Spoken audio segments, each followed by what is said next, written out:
Ah, Phantom Manor, ces vieilles planches toutes craquelées, toutes moisies, cette malédiction autour de l'oiseau tonnerre, cette histoire de la mine de Big Thunder Mountain avec ce tremblement de terre mystérieux qui aurait tué beaucoup de gens à Thunder Mesa, y compris la famille Ravenswood.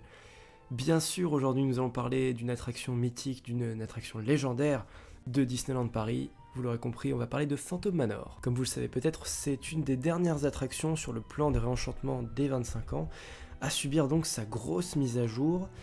Et c'est sans doute pour moi le défi, le plus gros challenge. On va en parler dans cette vidéo de tout ce qui va se passer. Alors je n'en sais rien, je préfère vous dire que tout est à prendre avec des pincettes.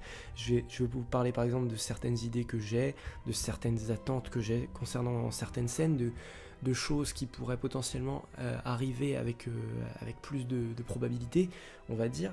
Mais tout ça reste conditionnel, je n'ai absolument aucune idée de ce qui va arriver, je me base uniquement sur des constats, sur des choses que j'ai pu voir, étant donné que j'ai pu faire Haunted Mansion à Walt Disney World, il y a peut-être quelques parallèles qui peuvent être mis en place entre ce qu'il y a là-bas, ce qui a été fait, et ce qui pourrait être apporté chez nous, je vais vous en parler dans cette vidéo.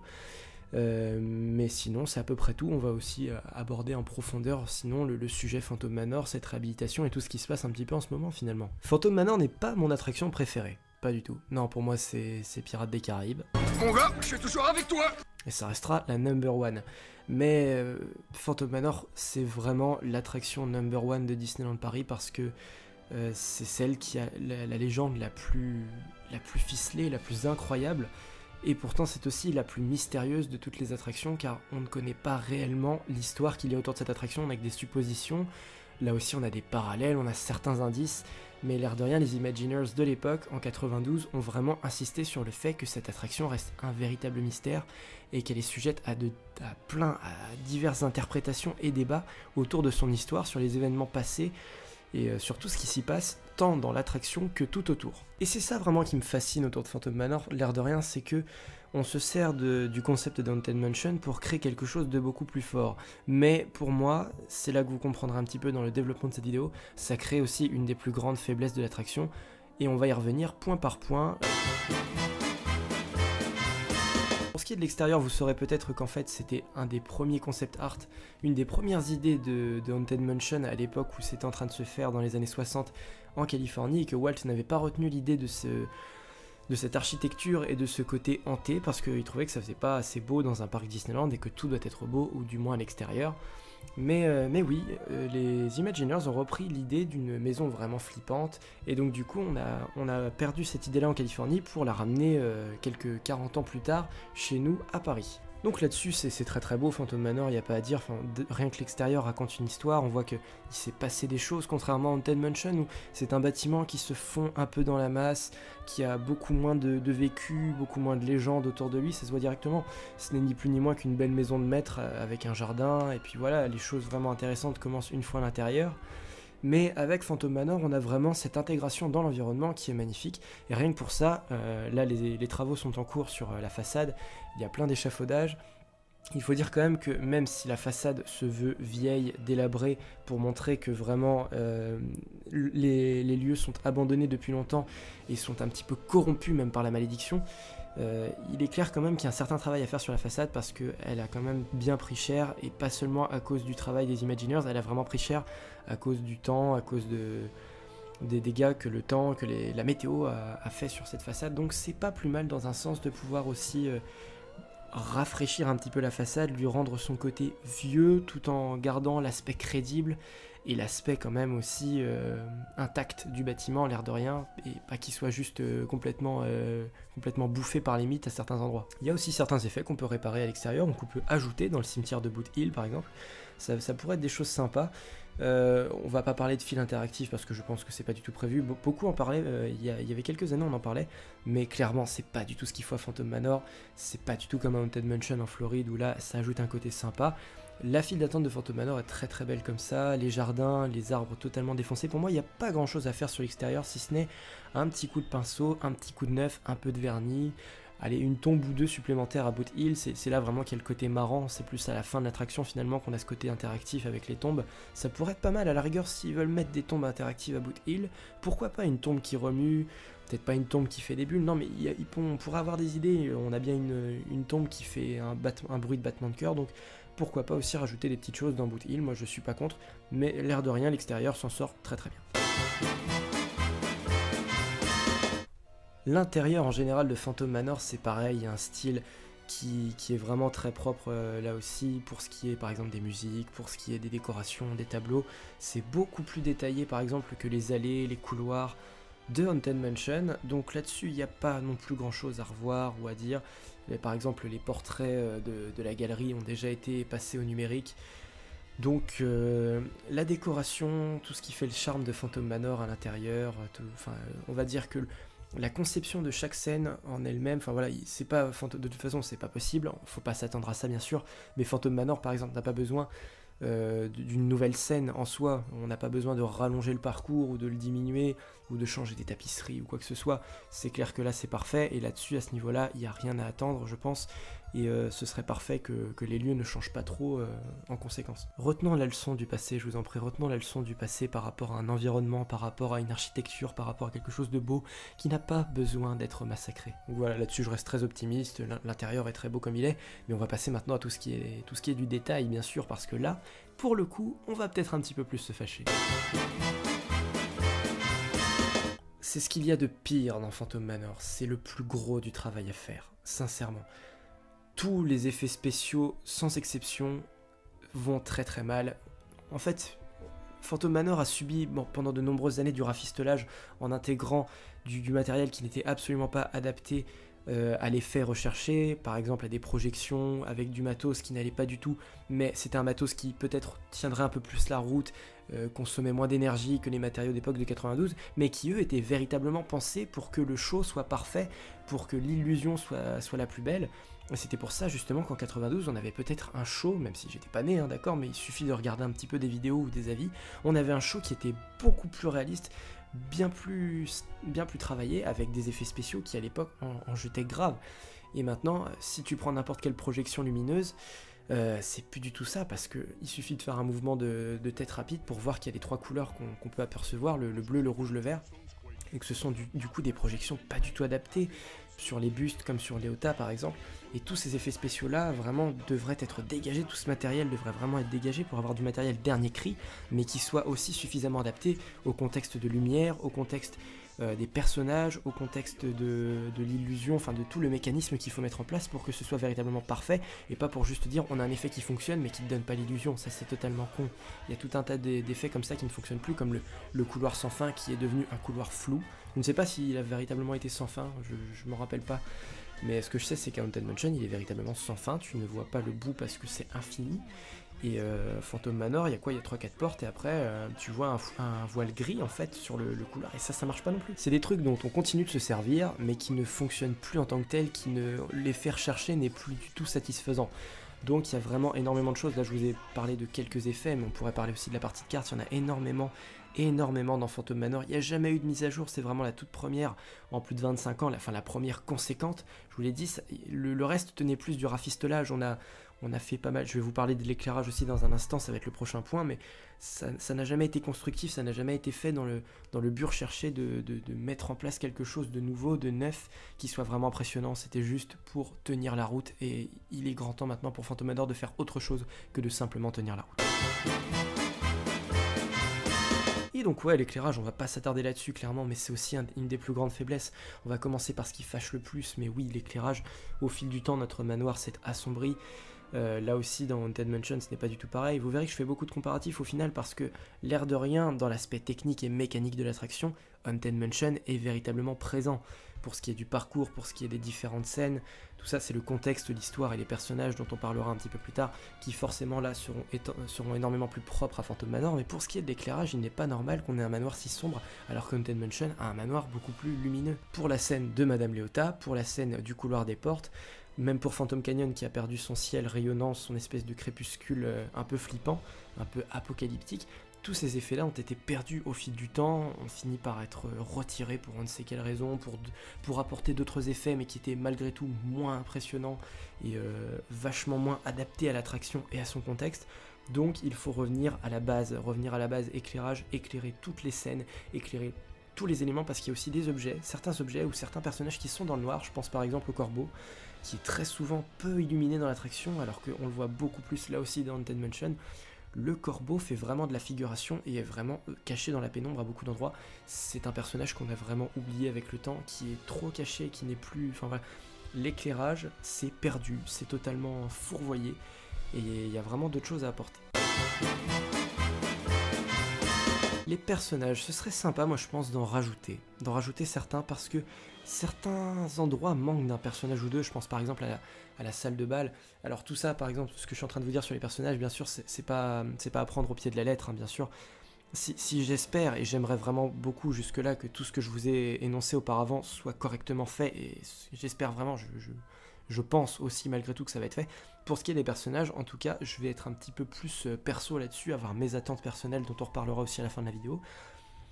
Mais une petite nouveauté, un nouveau audio animatronique ou quoi, ça ferait pas de mal. Alors après, je ne sais pas du tout si ça va arriver, encore une fois, je préfère insister là-dessus. Si c'est pour avoir un audio animatronique de fantôme supplémentaire ou de Mélanie dans le grand escalier, comme certains peuvent en parler par exemple sur la toile de ce que j'ai pu lire, je trouve que ça n'a aucun intérêt parce que c'est rajouter un perso qu'on connaît déjà. Alors que franchement, faire comme ce qui a été fait en Californie avec le Hatbox Ghost, où c'est le grand retour d'un personnage qu'on avait oublié et qui était vraiment mythique, ça c'est exceptionnel parce que le Hatbox Ghost, je suis pas de ceux qui le veulent dans Phantom Manor, ça aurait pas vraiment de sens, d'accord, mais créer un personnage qui a cette puissance comme le Hatbox Ghost, et j'en parlerai encore plus en détail à la fin de la vidéo sur mes attentes perso, vraiment, ce serait vraiment génial, vraiment qu'on ait, comme Barbossa dans Pirates des Caraïbes, qui est vraiment devenu la star de l'attraction chez nous. Ce serait vraiment pas con de créer un personnage totalement inédit, mais qui soit véritablement impressionnant. Il y a des endroits où vraiment on peut caler ça, c'est faisable. Et c'est ici que tout le challenge se présente, c'est vraiment là qu'il va falloir faire très attention parce qu'il ne faut pas froisser cette jolie histoire, même si elle reste très mystérieuse comme on l'a dit, on a des personnages qui représentent pas mal de choses, dans un sens. Le problème que j'ai avec les personnages en fait pour terminer là-dessus, c'est que on sent qu'ils ont vécu quelque chose, mais le personnage raconte pas d'histoire et on n'arrive pas à le comprendre sur le moment en fait. Et c'est ça le problème. Du coup l'histoire, il faut être assez vigilant pour ne pas trop la bousculer, mais dans un sens ce serait pas mal aussi qu'on ait beaucoup plus d'indices, qu'on nous raconte beaucoup plus de choses et qu'on prenne le risque aussi de dévoiler un petit peu plus concernant les événements passés de ce manoir, parce que vraiment il y a matière à faire pas mal de choses et à renforcer la qualité de l'attraction et son côté unique. Je ne connais pas véritablement l'histoire, enfin disons que voilà, il y en a pas et c'est très très difficile, il y a certains indices laissés par les Imagineers pour qu'on ait quelques traces, mais l'air de rien, si ce n'est qu'il y a un mariage qui a mal tourné et qu'il y a une malédiction autour de l'attraction, enfin autour du manoir, bah on n'a pas vraiment d'éléments sûrs et certains à 100%, et c'est ça qui est vraiment dommage, avec des personnages aussi beaux, avec des personnages aussi charismatiques, aussi flippants, et qui semblent vraiment avoir quelque chose de propre et de particulier, une histoire, vraiment un lien, une influence, une connexion, enfin tout ça, il serait vraiment plus cool d'avoir peut-être pas toute l'histoire révélée, mais au moins quelque chose qui nous fasse réfléchir et qui nous fasse un petit peu avancer avec une idée de réflexion, parce que je sais que certaines personnes sortent de Phantom Manor avec une interprétation qui leur est propre, certaines personnes sortent de Phantom Manor totalement paumées sans avoir rien compris aussi, et c'est pour ces gens-là qu'il faut s'attarder un petit peu plus je pense sur la storyline, mais encore une fois, il faut être vraiment très vigilant, parce que Phantom Manor c'est quand même une attraction qui a une communauté de fans énorme, et on sait tous que ces fans sont plutôt inquiets par rapport à l'état dans lequel on va retrouver le manoir à la sortie déjà d'une, mais aussi par rapport à tout ce qu'on va choisir de conserver, et faut vraiment pas les froisser c'est sûr, mais c'est faisable tout en pouvant ajouter des nouveaux éléments et plus de détails, ça je pense que c'est tout à fait faisable et c'est vraiment ce que j'espère. Après, est-ce que ça se fera encore une fois? Rendez-vous à l'automne 2018 pour le savoir. Alors oui, ce truc-là méritait un petit point de la vidéo à lui seul, cette fameuse version Holiday dont quelques personnes parlent un petit peu, quelques personnes, évoquent ce sujet. Je ne suis pas contre, personnellement, parce que c'est une version qui serait donc sur une petite partie de l'année. Le problème, c'est que ça fait fermer l'attraction beaucoup plus souvent et sur beaucoup de temps, parce qu'il faut au moins 2-3 semaines pour l'installer et 2-3 semaines pour la retirer. Donc rien que ça te fait au moins 1 mois et demi de l'année où tu peux pas profiter de Phantom Manor. Mais je suis pas contre une version avec Jack Skellington de L'étrange Noël de Monsieur Jack, parce que finalement Haunted Mansion ne s'y prête pas non plus. Et ça rend quand même un truc sympa. C'est pas fou, mais ça rend un truc sympa. On est déjà habitué à voir Jack Skellington dans Frontierland, devant Phantom Manor, en point photo, que ce soit à Halloween ou à Noël.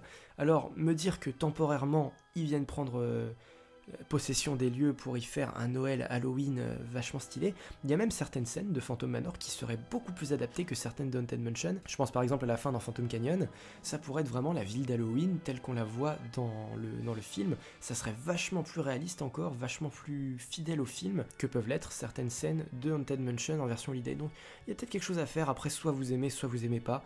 Moi personnellement je m'en fous un petit peu. Et c'est pas la priorité de cette mise à jour. La mise à jour surtout, je vous l'ai dit, c'est de sauver Phantom Manor, c'est de le ramener un peu à la vie. Pour une attraction qui parle de la mort, c'est un petit peu paradoxal, mais il faut redonner un petit peu de vie, un petit peu d'action à cette attraction. Et après, une version Holiday, pourquoi pas, peu importe, ça on s'en fout, c'est pas la priorité, mais voilà.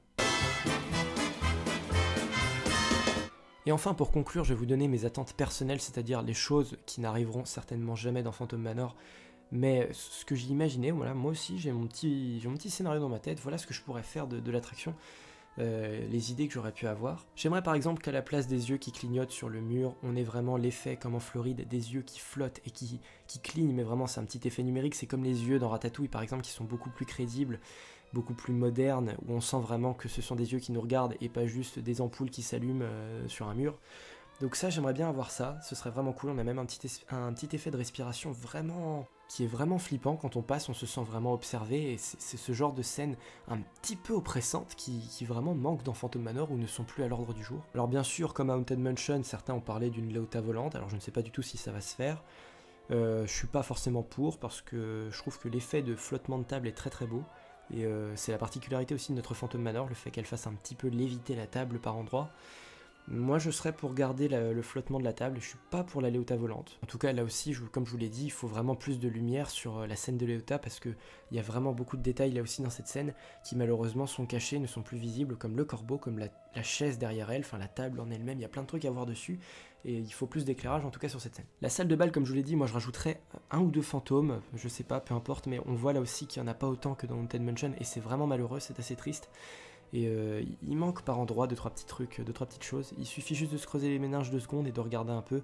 On peut vraiment ajouter un fantôme ici ou là. Pour ce qui est des squelettes des catacombes, je trouve qu'ils ne sont pas du tout au top. C'est pas vraiment des audio animatronics, enfin c'est vraiment même des automates, on va plutôt parler de ça. Qui sont plus vraiment les standards de Disney, quoi. C'est soit ils bougent leur cou, soit ils bougent un petit bras, enfin voilà, c'est pas vraiment ouf. Et on les sent pas vivants, on les sent pas revenir à la vie. Je serais prêt à tous les dégager pour mettre des nouveaux audio animatronics vraiment plus performants, beaucoup plus actifs. Le seul qui soit vraiment encore au top, c'est celui qui a la tête en bas et qui balance ses bras. Lui, il est vraiment encore satisfaisant quand il fonctionne, mais sinon pour le reste, j'aime pas trop. Au niveau du corbillard et de la mine, j'enlèverai les toiles, j'enlèverai les projections aussi très très vieilles et qui ne donnent plus du tout l'illusion d'un fantôme, pour mettre à la place autre chose, surtout sur la mine, par exemple pour avoir un wagon qui dévale le parcours. Et puis c'est tout, voilà, au moins ça fait un effet en action et pas juste un truc moche projeté sur une toile grise. Et alors à ce niveau, près de ce fantôme squelettique, enfin de ce monstre qui est au guichet, je rajouterais, et là certains vont tout de suite comprendre de quoi je veux parler, mais encore une fois je précise que ce n'est que mon idée et ce n'est absolument pas, je pense, ce qui est prévu par les Imagineers, je rajouterais 3 affiches Wanted de 3 gangsters. Et enfin, quand on revient dans le manoir par la cave, moi j'enlèverais la Mélanie squelette qui nous montre la sortie.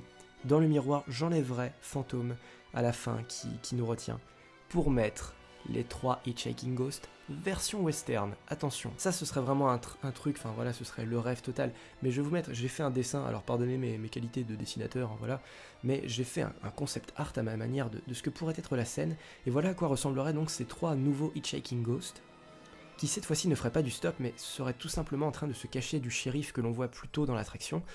Il serait planqué dans la cave, il y aurait donc des caisses où il y aurait du vin, il y aurait des trucs pour préparer le mariage, et il serait en train de se planquer là. Donc le petit qui serait un peu évadé d'une prison, voilà, avec son costume. On pourrait même leur donner des noms hein, sur les affiches, je sais pas moi, George, enfin vraiment des noms de gangsters comme Billy the Kid, ou etc. Donc le petit qui se serait évadé de prison. Le grand squelette, là par exemple, ça pourrait vraiment être un cow-boy, un gangster, vraiment un voyou qui serait recherché par la police pour des meurtres, pour des trucs comme ça. Et le dernier, ce serait un genre d'ivrogne dans le tonneau qui aurait été pendu et vous voyez que la corde a cassé. Enfin voilà, rien qu'avec ça, tu racontes une histoire avec 3 personnages. Parce que je trouve que les Hitchhiking Ghosts manquent beaucoup à Phantom Manor. C'est justement là qu'on crée un vide dans l'attraction. Avec cette scène où on les voit passer dans Haunted Mansion et qui viennent s'asseoir avec nous dans le Doom Buggy. Chez nous, on a juste Mélanie qui bouge à peine, mais vraiment à peine. et ça le fait pas. Moi je trouve que ça le fait pas, il manque quelque chose, on pourrait avoir quelque chose de plus fort, de vraiment plus fort et de plus certain. Surtout qu'à la fin, quand on voit le dernier audio animatronique de Fantôme, on voit vraiment qu'il essaie de nous retenir déjà, qu'il essaie de nous inviter à rester, enfin à prendre possession de nos corps, je sais pas. Donc je trouve que le rajouter dans les miroirs à la fin, c'était pas too much, mais c'est pas pour autant nécessaire. Je veux dire, on s'enfuit, on retourne par la cave du manoir, on reste pas avec lui, et à la fin, surprise, pour terminer sur une petite note d'humour, on croise ces 3 gangsters qui sont planqués, et qui nous suivent pour essayer de se planquer encore une fois du shérif, et voilà, l'attraction pourra se terminer comme ça, sans que ce soit humoristique, mais tout simplement avec cette petite note moderne des 3 Hitchhiking Ghost qui serait repris façon western pour aussi donner un petit peu plus de côté western dans cette attraction parce que je trouve que des fois c'est pas assez appuyé. Je pense que les gens font pas tellement le rapprochement aussi entre Frontierland et Phantom Manor, beaucoup de guests lambda en tout cas, les visiteurs lambda. Et ce serait sympa justement de voir que dans cette attraction, il y a aussi des cow-boys parce que l'air de rien, on voit un shérif et un voyou, mais c'est assez discret, enfin faut vraiment les repérer quand même, ils sont assez peu éclairés là aussi, et ce serait cool justement de retrouver 3 mecs recherchés par les forces de l'ordre à la fin. Voilà, c'est tout, moi j'ai fini sur Phantom Manor, donc voilà, j'espère que j'aurai pu vous apprendre 2 ou 3 trucs, et j'espère que en tout cas que la mise à jour sera vraiment à la hauteur de mes attentes, parce que encore une fois, si c'est pas mon attraction préférée, c'est quand même celle sur laquelle il y a vraiment le défi le plus grand. Ça va pas être de la tarte, mais ça peut être facile aussi de faire des choses vraiment incroyables, extraordinaires. J'ai vraiment hâte d'être à l'automne 2018 pour tout découvrir, pour voir un petit peu si on s'est un petit peu secoué les puces, si vraiment on a pris des risques, si on a tenté des nouvelles choses, et si on a fait ça correctement, voilà, parce que là on touche vraiment à quelque chose de presque sacré sur Disneyland Paris. Mais il fallait bien que Phantom Manor passe par cette case-là, pour moi ça fait même beaucoup trop longtemps que Phantom Manor attend sa mise à jour, il passe dans les derniers, il est vraiment le dernier du parc Disneyland à subir sa mage. Et il était temps, voilà, il était temps, et je suis vraiment très curieux. Alors on verra bien ce que ça donnera au retour, et bien sûr je serai là pour vous faire une vidéo par rapport à ce qu'il y a de neuf, par rapport à ce que j'attends finalement, et par rapport aux résultats. Merci à vous d'avoir suivi cette vidéo, merci à vous de vous abonner toujours plus nombreux, et de suivre mes vidéos et ma chaîne. Voilà, je vous remercie beaucoup, que ce soit les Disney fans, ou ceux qui regardent les critiques, ou les deux, voilà, si vous faites partie des deux, c'est encore mieux, voilà. Je vous remercie beaucoup, et on se donne rendez-vous pour d'autres vidéos, d'autres critiques. A très bientôt, et salut à tous.